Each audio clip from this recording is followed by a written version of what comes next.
and welcome to Discard. Today we've got another episode of Game Room Tours where you guys send in pictures and videos of your game collections and we take a look at them on Discard and find all sorts of cool ideas and just awesome collections.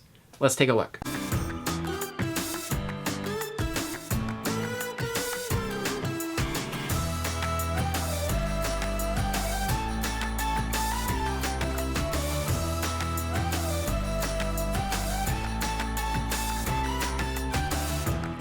Before we get started, if you're interested in sending in pictures or videos of your own personal game collection or game room, be sure to stay to the end of the video where I explain how you can do that. So the first game room that we have today comes in from Bearded Kirby, and Bearded Kirby has an amazing game room, and I think it's very special because it's a little bit of a darker game room. One of the first things that I noticed about this game room is it's really dark in this game room, but it's not destroying the game room as it is. It does a really good job of making a very cozy atmosphere.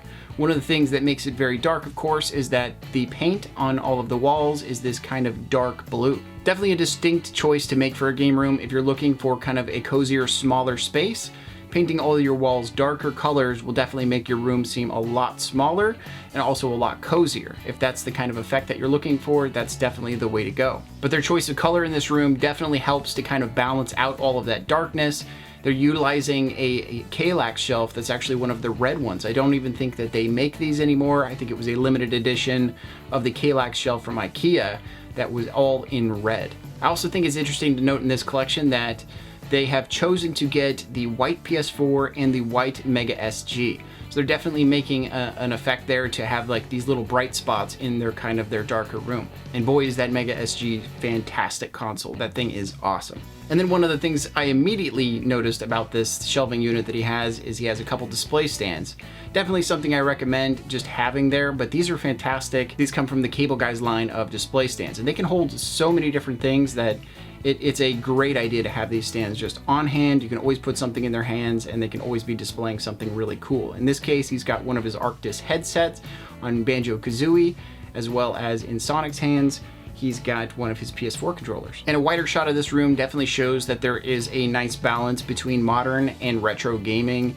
They have a nice CRT on display in the corner, as well as a nice large HD TV sitting up on the wall. Now, just a theory of mine, not confirmed at all, is I think he's hidden some of the cords to his HD TV behind the Street Fighter flag that he has hanging underneath of that TV. And next to his TV, he's got a couple white floating shelves, and he uses those for a couple figures. From some modern games, you have Last of Us Part 2 there, as well as God of War. Now, over at the largest Kallax unit in the entire room is this big white Kallax unit. These are from IKEA, like the other red one that he has in the room, but this one is all white, and it definitely brightens up the entire space, and it's a perfect place for it right in front of this window, because that's really utilizing all that natural light that's coming in, and it's bouncing off this white shelf, which makes for a nice little light spot in the room. You can see in this photo that it kind of darkens up the whole room because he is facing the light, but I definitely wanted to use this photo so you can see how bright it actually gets.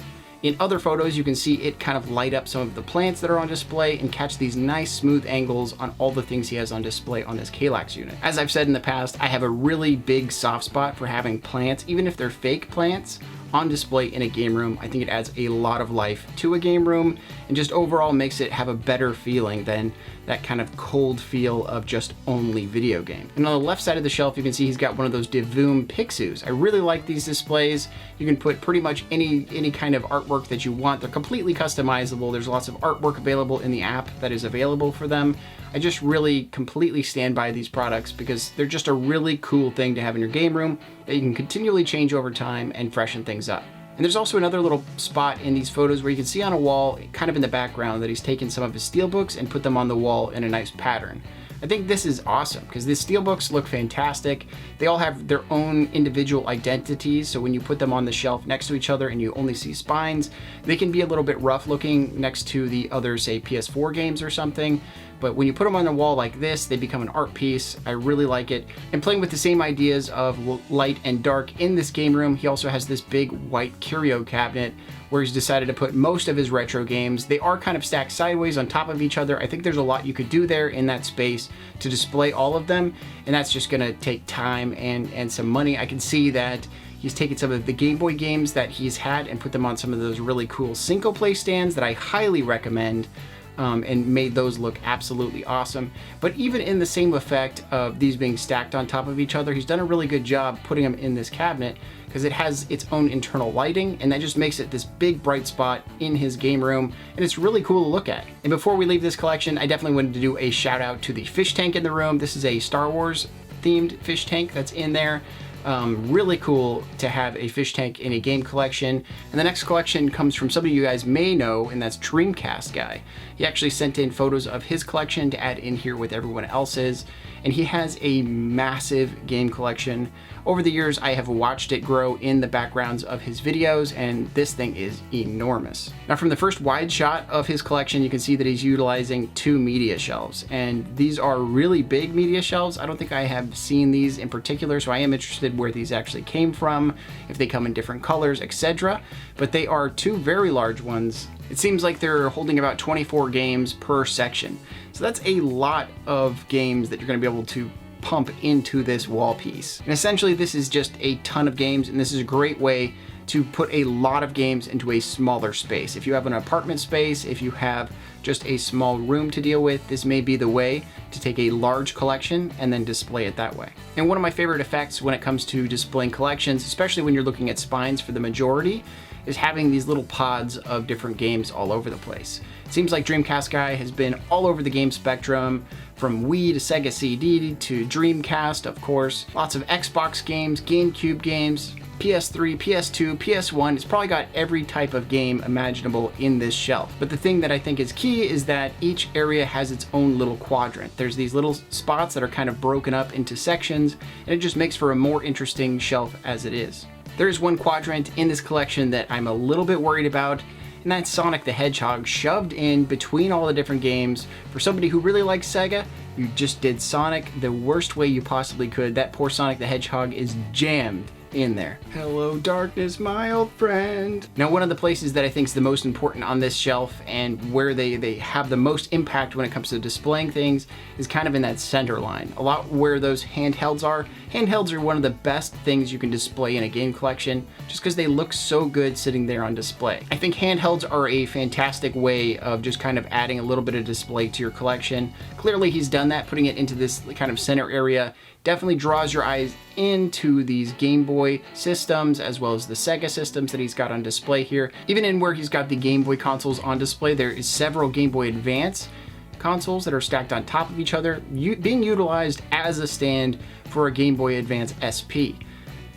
The Game Boy Advance, the standard Game Boy Advance, is clearly better. Maybe stack those on top of the Game Boy Advance SP because they're just better. They feel better in your hand. There's no excuses. And just left to those Game Boy consoles, you can see he's got a couple games there at a 45-degree angle, which is a nice display angle. If you want to put something and kind of fill an area, that's a great way of doing it. Put the game on there, turn it 45 degrees towards whatever direction you'll typically be looking at your collection, and it makes for a really nice display. In this case, he's got a couple Dot Hack games as well as Chrono Trigger sitting there, and a PSP. Outside of that big wide shot, he's also added in a shot of his Shenmue collection, which clearly he's collected a lot of the Shenmue games. And one other little spot in this collection that I think is really cool is another little 45-degree angle turned area, and that's where he's got his entire Sega stack sitting there underneath his Sonic the Hedgehog that's been crushed in between these other games. And he's also got Shenmue as well as Final Fantasy sitting there at that nice 45 degree. So this makes for just a nice little spot to take a break from looking at all of these spines that are on display. I think overall, looking at DreamcastGuy's collection, I know he recently did this, and for goodness sakes, I don't think this guy had a bed in his room until very recently. So somebody who's very minimalist like this, I think it's a big deal to have this massive collection sitting on your wall and having these nice little areas to be looking at while you're hanging out in your game room. Now, going from that collection that utilizes less than a wall of space to really display a ton of games, to a much bigger room that utilizes a lot of the walls in this area and even a closet to display all of their game collection. This is Samantha's collection. Samantha also seems to be using the Kallax units. I call this them being put on their side, but really Kallax units can be put on any angle and they work. But what she's done with her Kallax units is utilize them again for consoles. You can see that there's a couple of shelves within their Kallax units that don't have consoles in them, and she's utilizing them for VHS movies, and in this case, Pokemon movies. Specifically the shelf that has the Pokemon series in it on VHS. It's really cool. There's kind of a step design in here. I'm not sure if she used the same idea from Discart where you use foam core to raise up the back, and it just makes for this really nice tiered display. One cool thing about her TV setup is she's got 2 CRT TVs and 1 HD TV. The HD TV is up and on an angle, so I imagine there's some sort of couch or sitting area in this room so you can sit back and play your games on that for your modern games, as well as a CRT down below underneath that TV that can be utilized for all those cool, beautiful retro video games. Now, one of the downsides I think about having these TVs set up this way is cord management. The cords that are coming down from that HD TV, maybe putting something in front of those or finding a way to route it through the wall, especially if you own the home, it's not too bad to be able to just put them in the wall and then out the bottom and have that all hidden behind the TV and the Kallax unit.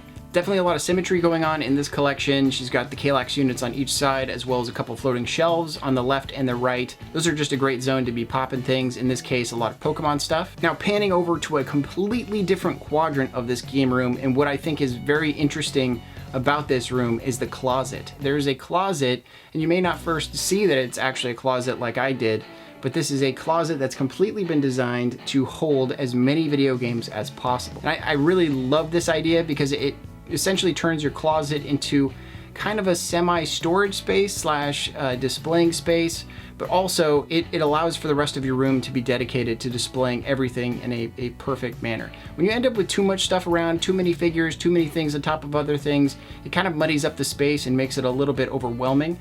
But having a space like this in the closet where you can kind of put a lot of your games and a lot of your stuff and still have it kind of organized that way, it just gives you that much more space that you can use your main room to display things. I mean, she's even gone up and beyond to put a big Nintendo sign up there, as well as some NES games above the closet.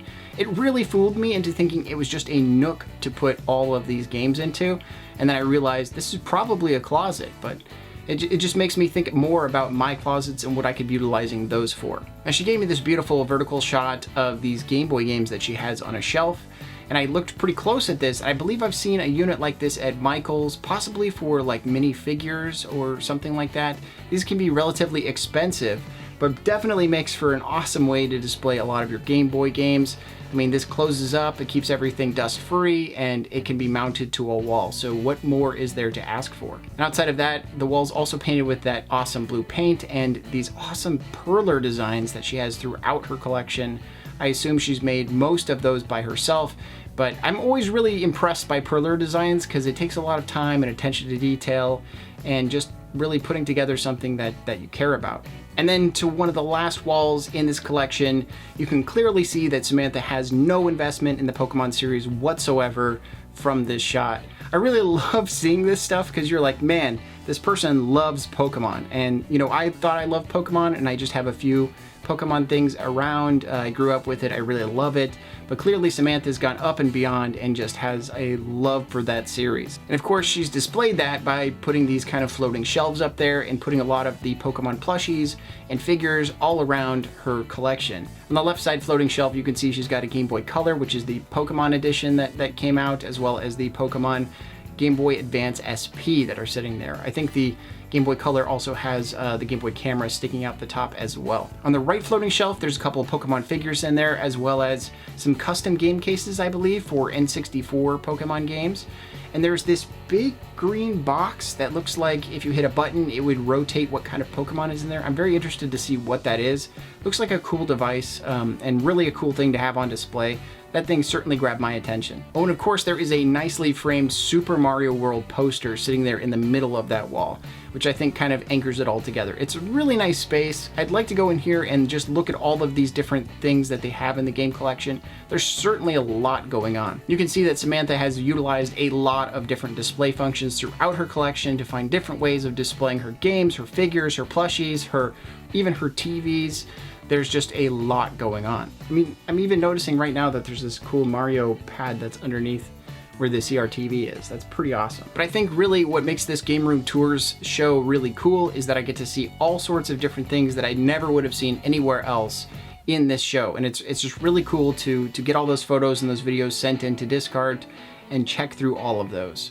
Most of the time what we're doing here on Discard is finding cool display ideas for game rooms, so this kind of helps me out in that way of finding more cool display ideas in these collections. If you want to send in some pictures and videos of your own personal collection, I'll leave a link down below to the video that explains exactly how you can do that. But if you're looking to display things in your own game collection, I have a playlist dedicated to all the display ideas that we've come across so far. You can also type in discard and then the item that you're looking to display on YouTube, search that, more than likely you'll have a video perfect for what you're looking for. But thanks for coming and checking out Discard today. If you like this video, please leave a like. If you want to see more videos like it, please subscribe. But otherwise, have a great day and collect what you love.